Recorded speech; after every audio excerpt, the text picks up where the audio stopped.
이단과 거짓 선생들이 참 많이 있는데 우리를 넘어뜨리려고 이렇게 유혹하려고 많이 이렇게 우리를 유혹합니다. 그러나 우리가 다 알고 있으면 능히 웃으면서 그걸 이겨낼 수 있는 것 같아요.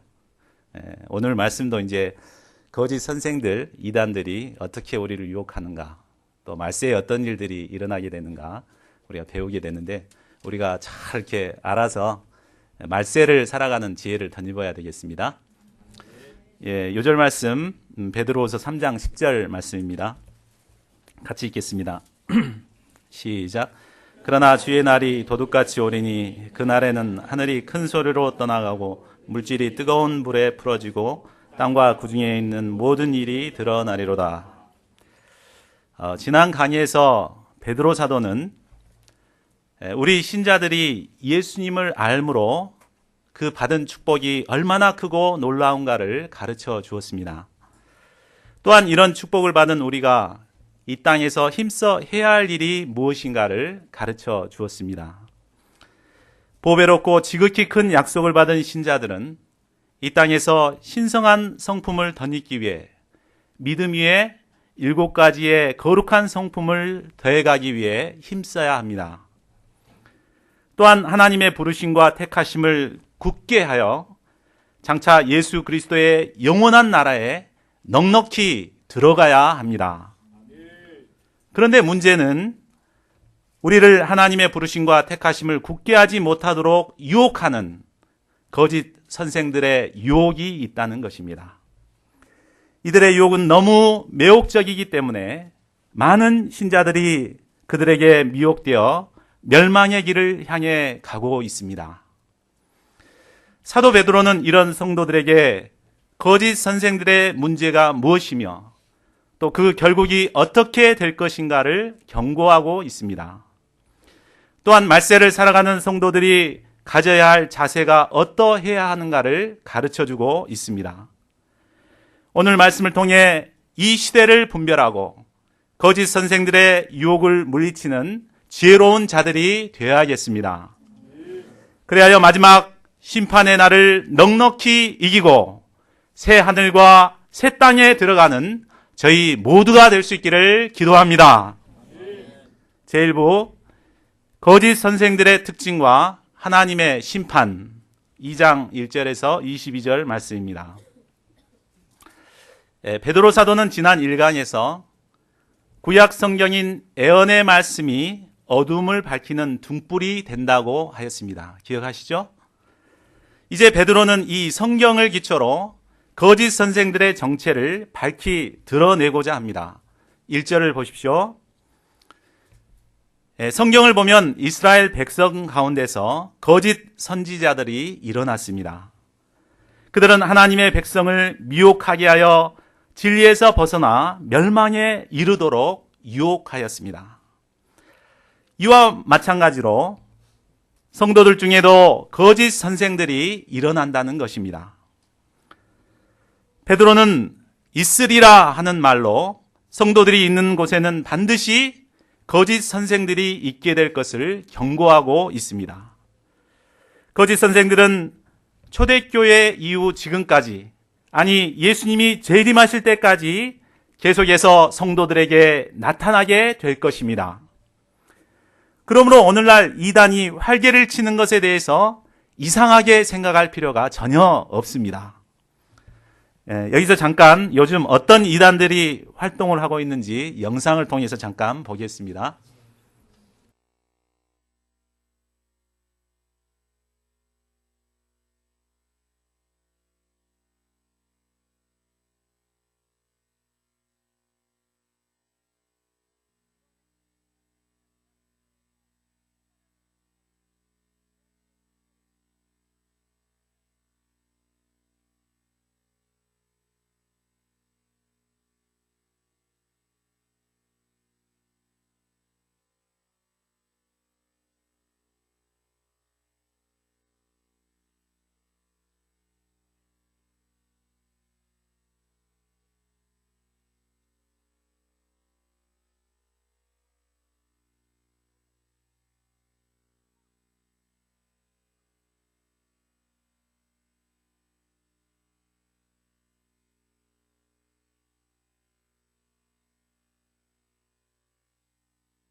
예.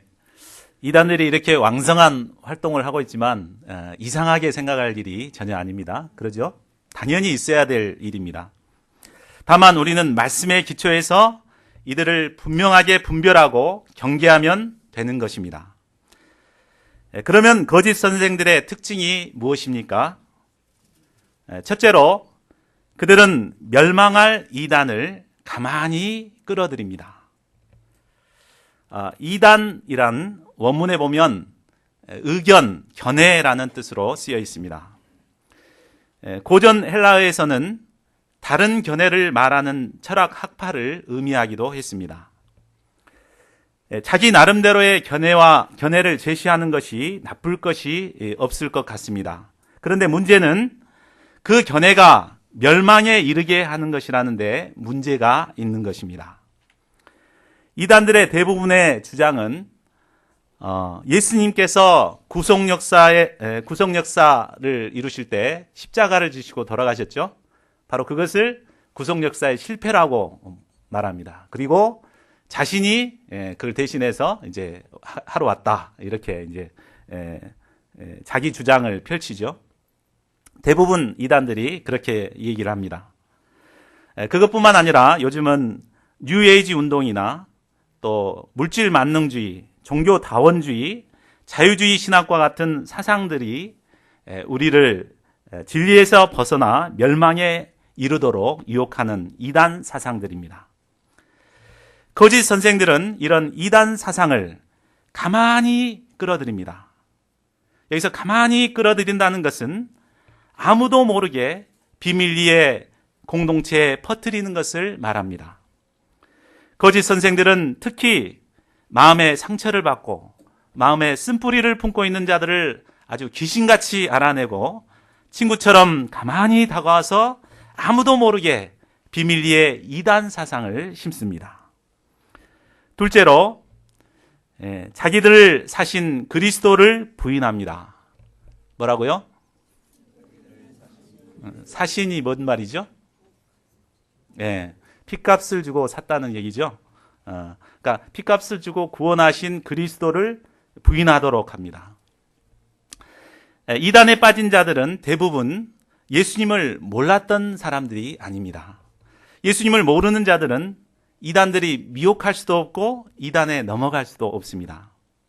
그런데 자기가 좀 예수님에 대해서 좀 안다고 이단들이 이렇게 다가오면 한번 해보자. 그리고 말씀 공부해보고 이렇게 하다가 나도 모르는 사이에 미혹을 당하게 됩니다.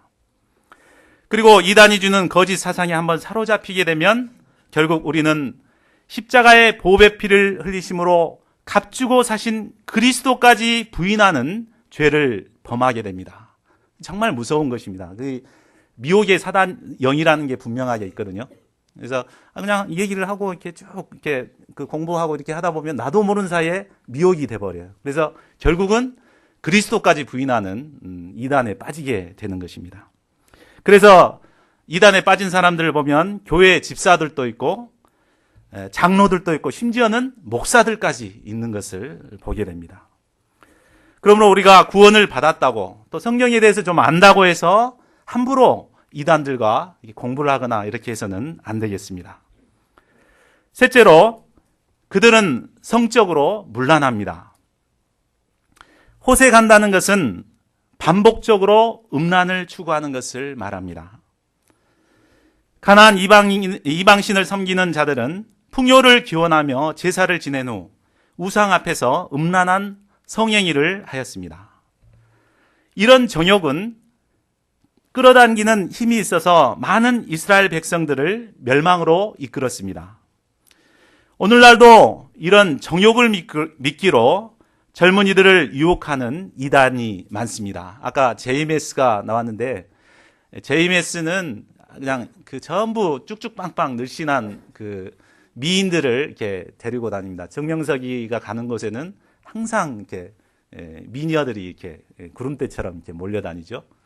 그래서 참 그 우리 모임에 가면 이렇게 미인들이 많다, 소개해주겠다 이렇게 하면은 속 없는 형제들은 침을 이렇게 흘리면서 따라가는 이런 자들이 있습니다.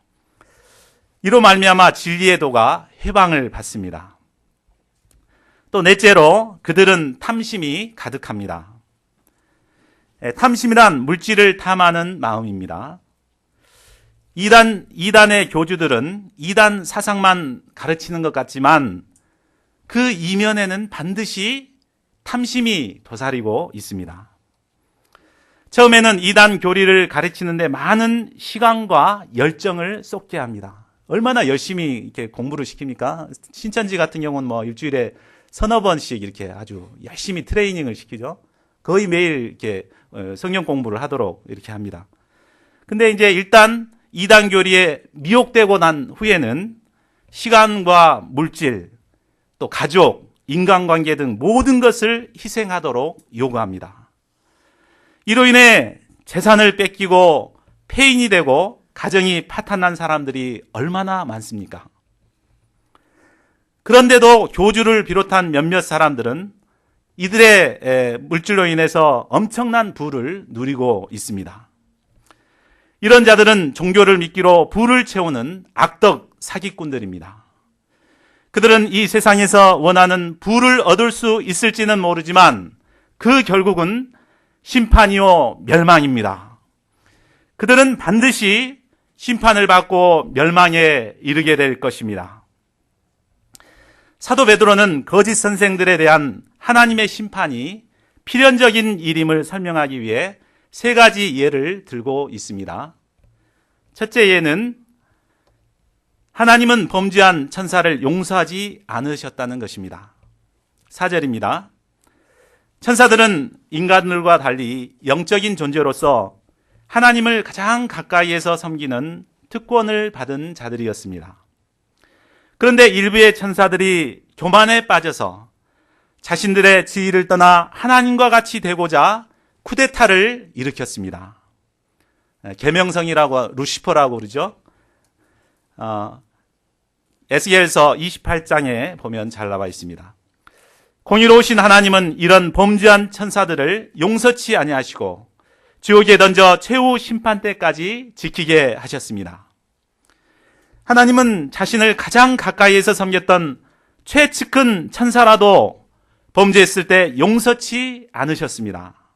하물며 거짓된 이단 사상을 가르침으로 사랑하는 성도들을 미혹하는 자들을 가만히 내버려 두겠습니까? 반드시 심판합니다. 둘째, 옛 세상을 홍수로 심판하셨습니다. 창세기 6장을 보면 노아가 살았던 옛 세상의 모습을 볼 수가 있습니다.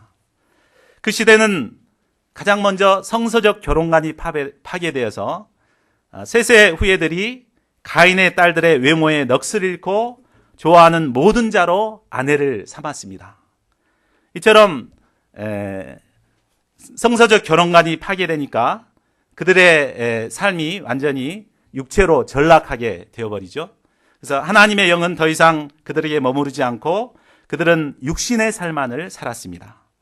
그리하게 되니까 온 세상은 죄악으로 가득 차게 되었고 사람들의 마음으로 생각하는 모든 계획은 항상 악했습니다. 하나님은 이런 세상을 홍수로 심판하시고자 하셨습니다. 그 심판이 얼마나 무섭고 처절했는지 우리는 상상하기가 어렵습니다. 성경에는 그저 하늘의 창들이 열렸다 그러고 기품의 샘이 터졌다고 나와 있죠. 우리가 이제 노아 시대 이전에는 대기권에 물이 싸고 있었죠. 윗물이 싸고 있었는데 그 물이 이제 쏟아져 내린 겁니다. 그러니까 그 폭포수처럼 이렇게 내린 거죠.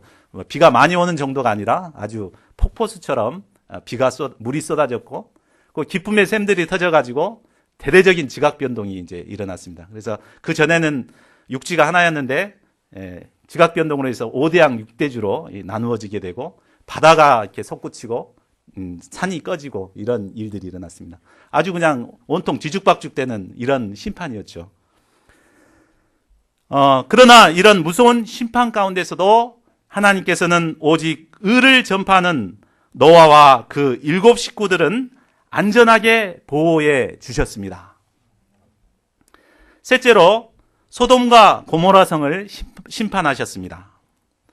소돔과 고모라 성의 모습은 어떠합니까? 창세기 19장에 보면 천사가 멋진 훈남의 모습으로 나타나 롯의 집으로 들어가는 것을 보고 온 소돔성 사람들이 어른 아이에서 어른 할 것 없이 롯의 집을 에워쌌습니다. 그 이유는 그 천사를 정욕의 놀잇감으로 쓰고자 한 것입니다. 한마디로 소돔과 고모라는 호모섹스가 난무하는 음란한 도시요 무법천지였습니다. 하나님은 음란한 이곳을 멸망하기로 정하사 하늘로부터 불과 유황을 비같이 쏟아부어 순식간에 재가 되게 하셨습니다. 아마 제 생각에는 우주에서 떠돌던 운석들이 쏟아져 내렸던 것 같습니다. 그렇죠? 대기권을 통과하면서 이렇게 열을 받아가지고 불덩이가 돼서 떨어지는데 과학자들의 말에 의하면 그게 엄청난 파괴력이 있다고 그래요. 그래서 아주 막 폭탄을 터뜨린 것처럼 불바다가 되어버렸습니다. 그러나 하나님께서는 이런 무서운 심판 가운데서도 의로운 롯을 지키셨습니다. 창세기에서 롯은 이기적이고 세속적인 신자로 나타나 있습니다. 그런데도 베드로가 그를 의롭다고 한 것은 정말 아무런 흠도 없는 의로운 사람이라는 말이 아니라 문맥상으로 볼 때 악한 사람들과 비교하여 의로운 자라고 한 것임을 알 수 있습니다.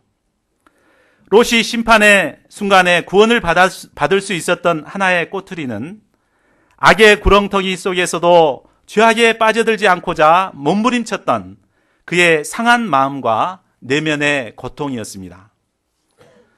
우리는 죄악이 관영한 세상에 살면서 마음의 고통을 당하거나 심령이 상할 때가 많습니다. 특히 우리 학사 목자님들은 직장의 세속적인 문화 속에서 믿음의 중심을 지키고자 할 때 마음의 상처를 받기도 하고 또 심령이 상할 때가 많습니다. 회식 자리에서 상사가 이렇게 돌아가면서 이제 폭탄주를 이렇게 나누죠. 그래서 다 차례가 돌아오는데 내 자리에 왔을 때, 저는 예수님을 믿기 때문에 안 마십니다. 이러면은 어떻습니까? 이렇게 차가운 눈초리로 쳐다보고, 그죠? 그래서 이런 것 때문에 이제 따돌림을 받는 경우도 있습니다. 이럴 때 얼마나 마음의 상처를 받습니까? 심령이 상하고 또 마음의 상처를 받기도 합니다. 이럴 때는 내가 이렇게 마음고생한다고 누가 알아주나 하며 적당히 세상과 타협하고 싶은 생각도 들 때가 있습니다. 그러나 우리 마음의 고통과 상한 심령을 사람들은 몰라줄지라도 하나님은 잘 알고 계십니다. 그리고 때가 되면 세상을 심판하시는 그 순간에서도 의롭게 살고자 투쟁했던 저희들을 특별히 구별하시고 구원해 주십니다. 9절을 보십시오. 사도 베드로는 심판의 예에 대한 결론으로 주께서 경건한 자는 시험에서 건지시고 불의한 자는 형벌 아래에 두어 심판 날까지 지킨다고 말하고 있습니다. 우리가 이 하나님을 바라보고 불의한 세상에서도 경건한 삶을 살아야겠습니다. 베드로는 이제 심판받을 거짓 선생들이 심판을 받을 수밖에 없는 죄악에 대해서 말하고자 합니다. 그러면 그들의 죄악이 구체적으로 무엇입니까? 첫째로 그들은 당돌하고 자긍하며 비방하였습니다. 10절에서 12절 말씀입니다. 그들은 육체를 따라 더러운 종욕 가운데서 행했습니다. 양심 있는 사람이라면 종욕죄를 지었을 때 창피해서 고개를 들 수가 없어야 마땅합니다. 그런데도 그들은 아주 당돌하고 또 자긍하며 떨지도 않고 주권자를 멸시하고 영광 있는 자를 비방하였습니다. 참 담대하죠? 하나님은 어떤 이유가 됐건 비방하는 것을 싫어하십니다. 때문에 그들보다 더 큰 힘과 능력을 가진 천사들도 하나님 앞에서는 비방하는 고발을 하지 않습니다. 그런데 그들은 마치 잡혀 죽기 위하여 난 이성 없는 짐승처럼 비방을 일삼습니다. 몇 년 전 순천중앙교회에서 아까 나왔던 그 현대종교회 탁지원 소장을 초청해서 신천지 이렇게 이단 세미나를 한 적이 있습니다. 그때 신천지 이단들이 집회에 잠입해서 집회를 방해하고 또 목사님들에게 위협을 가하는 이런 일이 있었습니다. 방송에도 나왔습니다. 근데 그래 놓고도 자기들이 집회를 방해하고 막 목사님 멱살을 잡고 막 이렇게 흔들고 그래 놓고도 오히려 목사님이 자기한테 성추행했다 그래가지고 경찰에 고발을 하고 이제 그랬던 적이 있습니다. 참 적반하장도 유분수죠. 정말 베드로의 표현한 대로 이성 없는 짐승과 같은 그들의 모습이 아닐 수가 없습니다. 이런 그들은 결국 비방하는 것으로 말미암아 멸망 가운데서 멸망을 당할 수밖에 없습니다. 둘째로 그들은 쾌락을 추구하는 자들입니다. 13절에서 14절 상반절까지입니다. 대개 즐기고 노는 일은 밤에만 하게 됩니다. 그러나 그들은 밤에뿐만 아니라 낮에도 즐기고 노는 것을 기쁘게 생각했습니다.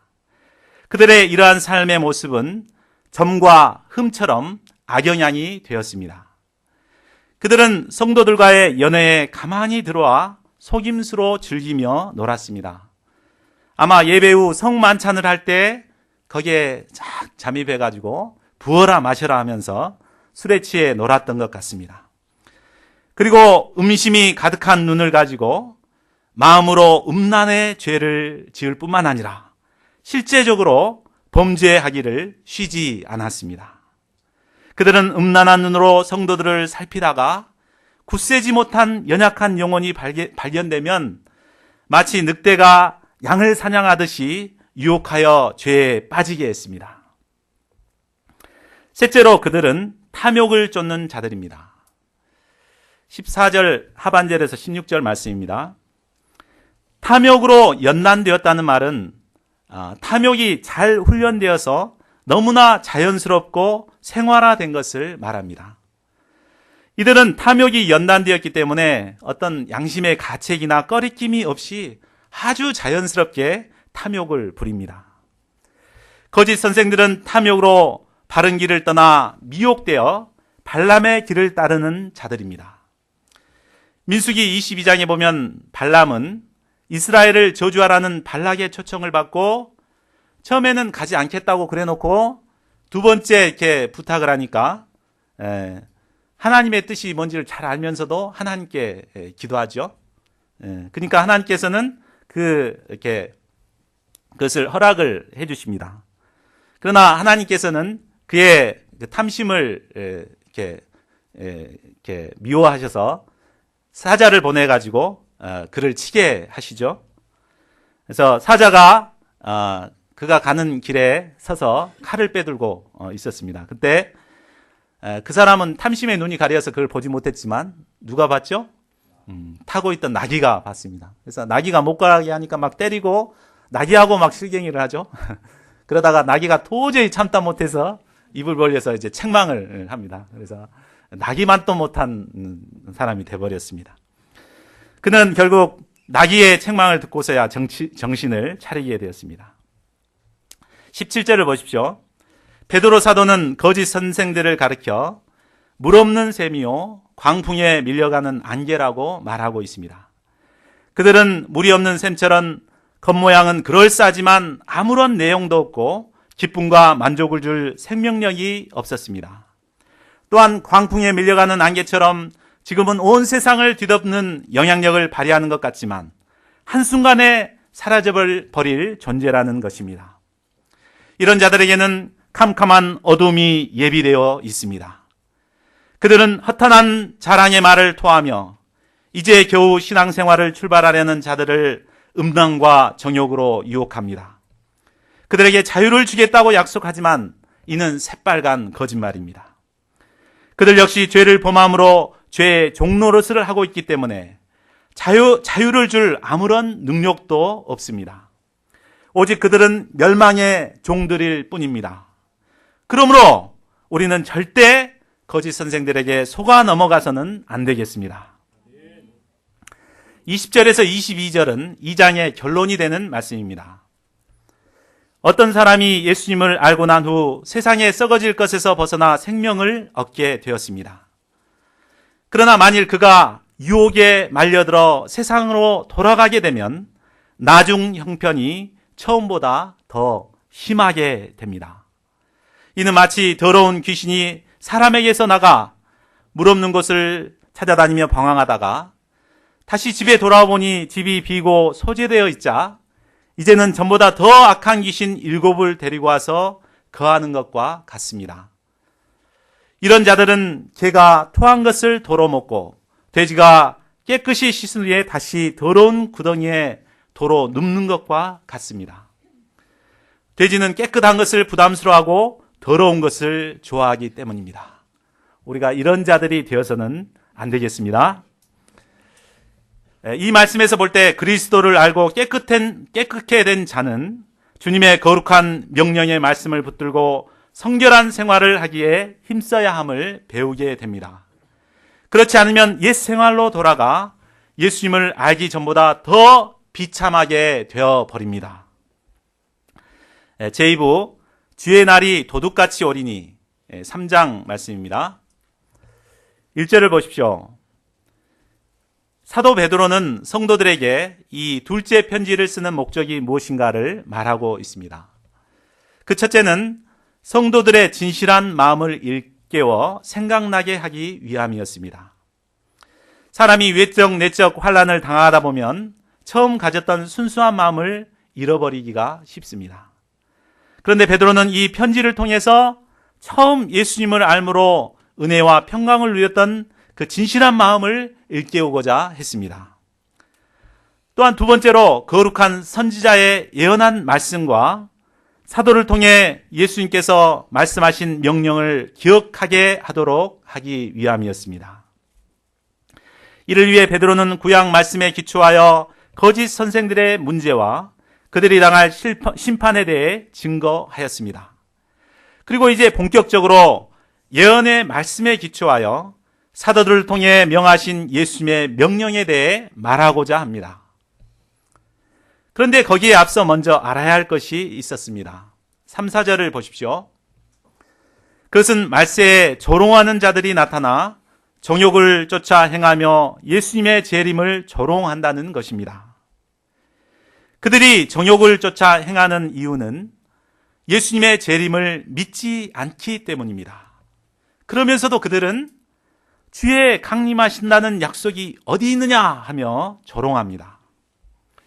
그리고 예수님의 재림이 없다는 근거로 주의 재림을 기다리다 죽은 조상들이 죽은 지 오래됐지만 만물은 변함없이 그대로 있다 하는 것을 내세우고 있습니다. 예수님의 재림이 진짜라면 진작 오셨어야 한다는 말입니다. 그래서 결국 예수님이 재림하신다는 성경의 말씀을 믿을 수가 없다는 것입니다. 결국 이들의 문제는 창조주 하나님을 인정하지 않는 것이요, 하나님의 말씀의 권능을 의도적으로 무시하는 것입니다. 6절을 보십시오. 노아 시대의 사람들도 이처럼 하나님의 심판과 경고의 말씀을 조롱하다가 물로써 심판을 받아 멸망하였습니다. 윗물이 궁창을 덮고 있던 노아 시대에는 비가 내리지 않았다고 합니다. 어디에서도 비가 내렸다는 이렇게 없습니다. 다만 땅에서 이렇게 안개가 올라와서 온 지면을 적시고 그걸 먹고 이제 식물들이 이제 자라났죠. 근데 노아가 홍수가 난다고 그러니까 그 본 적도 없는 것이 일어난다고 그러니까 이해를 못했습니다. 그리고 오히려 노아보다 미친 사람이라고 놀려댔죠, 노아를. 그러나 결국 어떻게 됐습니까? 노아 가족만 구원받고 그들은 배가 터지게 물을 먹고 멸망을 당하게 되었습니다. 7절은 하늘과 땅이 변함없이 그대로 있는 이유를 설명한 말씀입니다. 멸망의 날 하나님의 말씀으로 하늘과 땅이 한순간에 불사름을 받게 되고 경건하지 아니한 자들은 심판과 멸망을 받게 될 것입니다. 하나님께서는 이를 위해 그 날까지 천지와 만물을 보호하고 보존하고 계시기 때문에 만물이 변함없이 그대로 있는 것입니다. 조롱하는 자들이 재림과 심판에 대해 잘못 판단하게 된 가장 큰 이유는 그들이 인간적으로 생각했기 때문입니다. 그러나 재림과 심판은 인간적으로 생각해서는 안 되고 하나님 편에서 보아야 합니다. 하나님은 하루가 천년 같고 천년이 하루 같으신 분이십니다. 하나님이 마음 먹기에 따라서 오늘 오후에 당장 심판하실 수도 있습니다. 그러나 또 하나님께서 하시고자 하시면 당장 심판하려고 했다가도 천년 뒤에 심판하실 수도 있으십니다. 그러면 하나님께서 오늘 당장에 심판하지 않으시고 그 날을 늦추시는 이유가 무엇입니까? 9절 말씀을 같이 읽어보겠습니다. 9절 시작. 주의 약속은 어떤 이들이 더딘다고 생각하는 것 같이 더딘 것이 아니라 오직 주께서는 너희를 대하여 오래 참으사 아무도 멸망하지 아니하고 다 회개하기에 이르기를 원하시느니라. 오래 참으시는 이유가 뭐라고요? 죄인을 오래 참으시는 하나님의 사랑 때문입니다. 하나님은 죄인들을 불쌍히 여기사 아무도 멸망치 않고 다 회개하고 구원에 이르기를 원하십니다. 하나님은 지금도 안타까운 마음으로 한 사람이라도 더 구원받기를 원하십니다. 이 때문에 참고 또 참으십니다. 그러나 하나님은 무한정 참기만 하시는 분이 아니십니다. 은혜의 때가 지나면 반드시 무서운 심판의 날이 올 것입니다. 그 날이 언제입니까? 10절을 보십시오. 우리 10절도 함께 읽겠습니다. 시작. 그러나 주의 날이 도둑같이 오리니 그 날에는 하늘이 큰 소리로 떠나가고 물질이 뜨거운 불에 풀어지고 땅과 그 중에 있는 모든 일이 드러나리로다. 우리는 이 말씀을 통해 심판의 날이 언제 오며 그날에 무슨 일이 있게 일어나게 되는가를 배울 수 있습니다. 첫째로 주의 날은 도적같이 예고 없이 찾아옵니다. 도둑이 예고하고 찾아온 걸 본 적 있습니까? 도둑은 아무도 모를 때, 모두가 잠자고 있을 때 엿보고 있다가 찾아옵니다. 그러므로 그 날은 아무도 알 수 없습니다. 예수님께서도 말세의 징조에 대해서만 말씀하셨지 그 날만은 하늘의 천사도 모르고 예수님 자신도 모르고 오직 하나님만이 아신다고 했습니다. 그리고 예수님도 도둑의 예를 들어서 말씀하셨습니다. 그러므로 깨어 있으라. 어느 날에 너희 주가 임할는지 너희가 알지 못함이니라. 너희도 아는 바니 만일 집주인이 도둑이 어느 시각에 올 줄 알았더라면 깨어 있어 그 집을 뚫지 못하게 하였으리라. 오늘날은 교회에서조차 예수님의 재림에 대해 말하기 어려운 시대가 되었습니다. 예수님의 재림을 강조하면 혹시 이단 아닌가 하며 의심의 눈초리로 바라봅니다. 그러나 분명한 것은 그날은 하루하루 가까워져 오고 있다는 것입니다. 그러므로 우리는 깨어 있어야겠습니다. 둘째로 그날은 전 우주적인 멸망의 날입니다. 그날은 하늘이 큰 소리로 떠나갑니다. 여기서 큰 소리는 세상이 파멸될 때 나타나는 엄청난 굉음을 표현한 말입니다. 저는 어떻게 표현할 수가 없습니다. 예수님이 재림하신 그날 온 우주는 엄청난 굉음을 내고 멸망하게 될 것입니다. 예수님께서는 이를 좀 더 생생하게 표현하셨습니다. 그날 환난 후에 즉시 해가 어두워지며 달이 빛을 내지 아니하며 별들이 하늘에서 떨어지며 하늘의 권능들이 흔들리리라. 엄청난 일이 일어나게 됩니다. 그뿐만이 아닙니다. 모든 물질들은 불에 풀어집니다. 여기서의 물질은 헬라어로 스토이케이아로서 세상을 구성하는 원 물질들을 말합니다.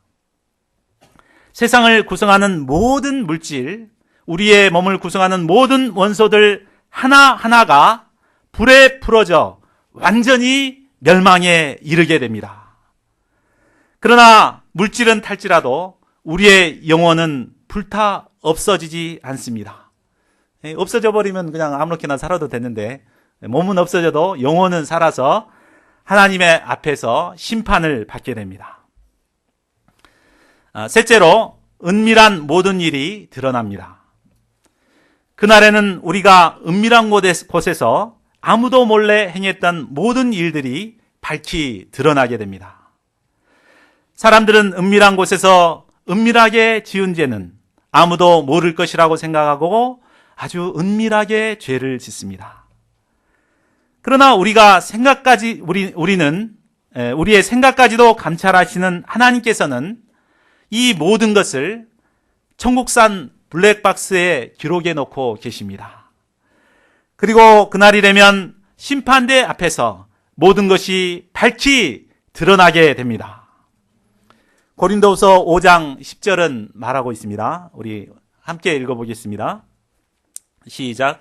우리가 다 반드시 그리스도의 심판대 앞에 나든대요. 각각 선악간에 그 몸으로 행한 것을 따라 받으려 함이라.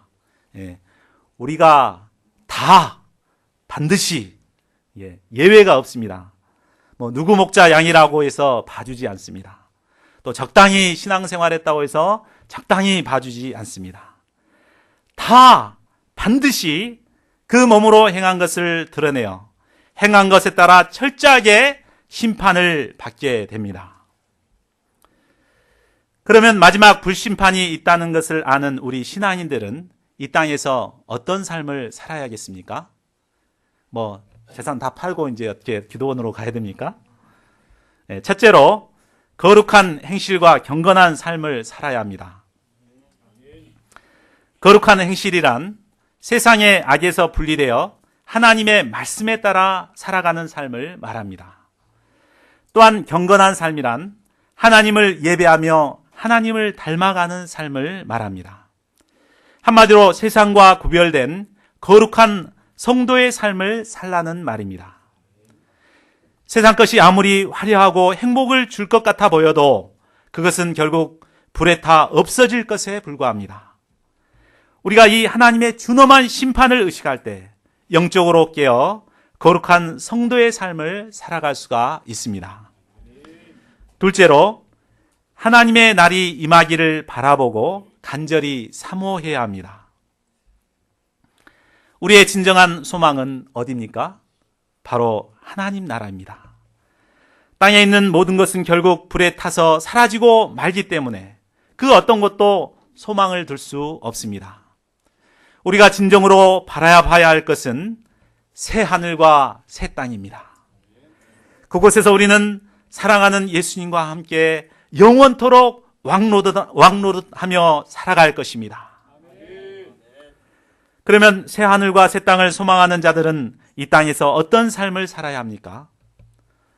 심판의 날 하나님 앞에 점도 없고 흠도 없이 평강 가운데서 나타날 수 있도록 힘쓰는 삶을 살아야 합니다. 그래야 할 때 우리 주님께서 잘하였도다 착하고 충성된 종아 하며 기뻐 맞아주실 것입니다. 셋째로 주님의 오래 참으심이 구원이 됨을 알아야 합니다. 하나님께서 오래 참으심으로 주의 재림이 늦어지게 되었고 이로 말미암아 우리는 구원을 얻게 되었습니다. 하나님께서 오래 참으셨기에 다행이지 만일 우리가 죄 중에 헤매고 있을 때 예수님이 오셨다면 어쩔 뻔했습니까? 술에 취해 방탕한 생활을 하고 있을 때 그때 예수님이 다 오셨다면 생각만 해도 끔찍합니다. 천만 다행 아닙니까? 하나님께서 이처럼 참고 계시는 것은 우리를 통해 이처럼 방황하는 양들, 죄악의 구렁텅이에 있는 양들 한 사람이라도 더 구원하기를 원하시기 때문입니다. 우리가 이 하나님의 마음을 영접하고 생명 구원 역사에 더욱 힘써야 하겠습니다. 이제 3월 5일부터는 월요일이죠. 다음 주 월요일부터는 신입생 신체 검사를 통해 본격적인 피싱의 역사가 있게 됩니다. 저희가 한 영혼이라도 더 구원하기를 원하시는 하나님의 마음을 영접하고 이 구원의 역사에 적극적으로 참여할 수 있기를 기도합니다. 사도 바울도 예수님의 재림에 대해 베드로와 같은 견해를 가지고 있었습니다. 그래서 모든 편지에 예수님의 재림에 대해 언급했습니다. 그런데 그 중에 더러 어려운 것들이 있었습니다. 재림은 장차 일어날 일이고 또 한 번도 경험해보지 못한 신비한 일이기 때문에 확실하게 이해하기가 쉽지 않습니다. 그렇다고 무식한 자들과 믿음 없는 자들처럼 억지로 풀려고 해서는 안 됩니다. 이단들은 그걸 막 풀어버리죠. 아주 계시받았다고 해서 싹 풀어버리고. 근데 그것은 무식하고 믿음 없는 자들입니다. 그들은 결국 멸망에 이르게 될 것입니다. 이제 베드로는 결론적으로 말하고 있습니다. 17절을 보십시오. 그러므로 사랑하는 자들아 너희가 이것을 미리 알았은즉 무법한 자들의 미혹에 이끌려 너희가 굳센 데서 떨어질까 삼가라. 우리는 베드로후서 말씀을 통해 거짓 선생들의 결국이 어떠할 것인가를 배웠습니다. 또한 예수님의 재림과 무서운 불심판에 대해서도 미리 알게 되었습니다. 그러므로 이제는 더 이상 거짓 선생들의 미혹에 흔들려서는 안 되겠습니다. 믿음에 굳게 서서 실족하지 않도록 깨어 있어야 하겠습니다. 그리고 오직 우리 주 예수 그리스도의 은혜와 그를 아는 지식에서 자라가야 하겠습니다. 영광이 이제와 영원한 날까지 예수님께 있기를 간절히 기도합니다. 10절 말씀, 3장 10절 말씀을 같이 읽고 기도하고 마치겠습니다. 시작. 그러나 주의 날이 도둑같이 오리니 그날에는 하늘이 큰 소리로 떠나가고 물질이 뜨거운 불에 부러지고 땅과 그 중에 있는 모든 일이 드러나리로다. 고마우신 하나님 아버지, 말세 지마를 살아가는 저희들에게 참 생명 되신 말씀을 허락해 주신 것을 감사합니다. 말씀을 통해서 볼 때 이 세상은 거짓 선생과 이단들이 유혹하는 시대인 것을 깨닫습니다. 그들이 참 왕성해 가는 것 같지만 그러나 그들은 결국 하나님의 심판과 멸망에 이를 수밖에 없음을 깨닫습니다. 하나님 아버지, 저희가 이러한 시대에 정말 예수님의 재림을 바라고 소망하게 도와주시기를 기도합니다. 참 예수님의 마지막 때에는 은밀하게 지은 모든 것들이 하나님 앞에 드러나 한 사람도 예의 없이 불심판을 받게 된다고 합니다. 하나님 아버지, 저희가 이것을 깨달을 때 참 함부로 살아갈 수 없음을 깨닫습니다. 저희가 하나님 앞에서 두렵고 떨림으로 살아가며 참 하나님께서 한 영혼이라도 더 구원키를 원하시는 하나님의 마음을 덧입어서 참 캠퍼스 영혼들 한 영혼 한 영혼들을 구원하는 역사를 이루어가는 저희들이 되게 도우시기를 간절하게 기도합니다. 귀한 생명의 말씀을 감사하고 우리 주 예수 그리스도를 받들어 기도하였습니다. 모두 일어나서 찬송가 176장 부르시겠습니다.